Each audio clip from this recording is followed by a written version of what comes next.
이게 보통 짝사랑 사연 오면요. "고백하세요." 이렇게 얘기하거든요. "짝사랑이 짝사랑이 아니도록 고백하세요. 끝장을 보세요." 이렇게 조언을 많이 했어요.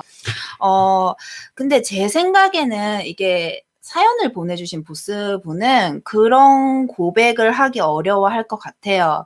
왜냐면 거의 그 보스님한테는 그 남자분은 어미새 같은 존재거든요. 어떤 분들한테는 이게 사연 자체가 뭔가 남의 남자 탐내는 사람의 이야기 뭐 그렇게 보일 수 있겠지만은 저는 이걸 보는데 어떤 생각이 들었냐면 '이분이 진짜 좀 의지할 데가 없는 분이구나.' 이런 생각이 들더라고요. 글 읽는 내내 뭔가 내 편 한 명 없는 그런 고독감, 두려움 이런 게 좀 많이 느껴졌어요. 이 짝사랑하는 오빠를 만나기 전까지는 자기도 남자를 원나잇 상대로만 봤고 동시에 이제 본인도 남자의 뭔가 하룻밤 욕망 상대 정도 이렇게 여겨지도록 관계를 계속 반복해 오셨잖아요. 이게 관계에 틀이 있었던 거거든요. 이 보스님한테. 그 틀을 깬 게 그 오빠거든요. 보스님의 유혹을 거부하고 이제 원나잇을 같이 안 하면서 그 뭔가 관계를 보는 시선을 깬 거예요. 이건 거의 이게 세계관을 바꾼 수준이거든요, 여러분. 이게 그전에는 정말 뭔가 이게 바늘구멍만한 이 관점으로 세상을 보고 있었는데 그 오빠라는 분이 이게 주먹으로 그 구멍을 부순 거나 다름이 없어요. 그런 상대는 굉장히 특별하게 느껴질 수밖에 없는 것 같아요. 그렇지 않나요? 거의 이 남자와 헤어지는 거는 이 사연자분한테는 뭔가 부모님을 잃는 고통급으로 뭔가 두렵고 아플 가능성이 높아요. 고백을 못하는 이유는 이제 고백을 했는데 그러면 이건 안 돼라고 얘기를 하면 그냥 헤어져야 되거든요. 이분은 그거를 감당할 뭔가 그 도박을 할 수 없는 거예요. 그 정도로 무서운 거야. 근데 말씀드리고 싶은 게 그 남자를 절대로 놓치지 마라 이런 거는 아니에요. 헤어져라 이것도 아니에요. 뭔가 이 관계의 결말은 그 보스님한테 있기보다는 사실 그 남자분 손에 있어요. 그 선택지를 그 남자분이 가지고 있으니까요.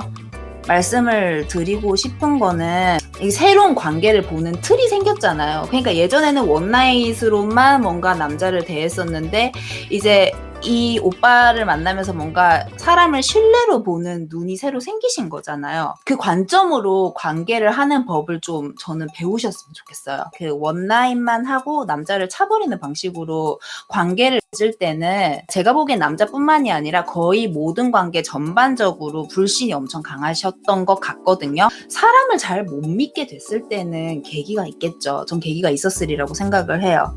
이 관계를 통해서 이 오빠와의 관계를 통해서 믿을 만한 사람도 있다라는 거를 아셨으면 좋겠어요. 오빠라는 분을 통해서 알게 된 그 신뢰라는 관계의 틀을 전반적인 관계의 틀로 가지고 오셔야 된다고 저는 생각이 들어요. 오빠랑 있을 때는 뭔가 좀 자기 자신을 스스로를 되게 있는 그대로 드러내게 되신다고 말씀을 하셨잖아요. 이제 다른 사람들 만날 때도 어느 정도는 자기를 있는 그대로 좀 드러낼 수 있도록 이게 있는 그대로 자기를 모든 관계에서 그렇게 드러낸다는 거를 이분은 어떻게 해야 될지 잘 모르실 거예요. 척하는데 굉장히 익숙해져 있거든. 그 오빠랑 있을 때 자기를 있는 그대로 보여주는 그거는 오빠라는 분이 보스님을 인정해 주니까 보스님도 스스로를 이제 자연스럽게 드러내는 거거든요. 이 계기를 통해서 보스님이 자기 스스로도 좀 자신을 인정하고 좀 너그러워지셨으면 좋겠어요. 어떤 욕망의 대상이 아니어도 충분히 인간적으로 인정을 받을 수 있다라는 거를 지금 이 관계를 통해서 배우시고 계시는 거잖아요. 그러니까 그거를 체화를 좀 시키셨으면 좋겠어요. 그 오빠와의 관계는 보스님이 소중하게 여기는 것과는 별개로 보스님한테는 엄청 소중한 관계죠. 근데 그거와 별개로 엄청 불안한 관계예요.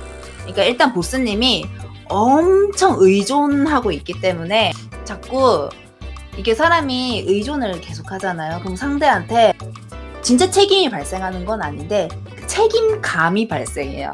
보스님이 의존하고 있는 그 마음만큼 그 오빠가 느낄 거란 말이에요. 그 책임에 대해서. 근데 그 무게가 그 오빠가 여자친구와의 관계와 그 보스님과의 관계를 양립할 수 없는 그런 무게일 거예요. 절대로 할 수가 없어요. 그래서 그분은 조만간 제 생각에는 선택의 시기가 그분한테 올 거예요. 그때 그 남자분이요, 보스님을 선택을 할 수도 있고 그 여자친구를 선택할 수도 있는데, 근데 이러나 저러나 보스님한테는 과제가 생겨요. 그러니까 오빠가 부모가 아니에요. 여자친구 말고 보스님과의 관계를 선택한다고 해도 의존하는 방식으로는 지속하기가 힘들어요. 그 오빠 덕분에 이제 사람을 보는 새로운 관점, 신뢰, 애착심, 사랑 이런 게 오빠가 계기가 돼서 보인 거지, 오빠가 그 보스님 곁에서 사라진다고 해서 없어질 것들이라고 생각하시지는 않으셨으면 좋겠어요. 이게 원래 보스님한테 있던 거예요. 있던 건데 그 오빠가 계기가 돼가지고 드러난 거예요. 그러니까 오빠가 사라진다고 해서 사라지는 게 아니에요. 그 오빠에 대해서 지금 너무 대단하게 생각하고 있는 게 너무 크셔서 제가 말씀을 드리는 건데요. 저는 이분이 좋은 사람이라고 생각하거든요. 오빠분이요. 나쁜 사람은 아니에요. 좋은 분 맞아요. 좋은 분 맞는데 그 오빠만큼 좋은 사람들이 세상에 많아요. 남자를 욕망의 동물로만 보지 마세요. 그러니까 욕망이 약한 건 사실이 맞아요. 맞는데 그만큼 좋은 사람이 되고자 엄청 노력하는 사람들도 생각보다 많아요. 그 오빠가 유일한 사람이라고도 생각을 안 하셨으면 좋겠어요. 오빠가 계기가 되어가지고 보이게 된 관점이 어머머머머 방금 뭐가 지나갔나?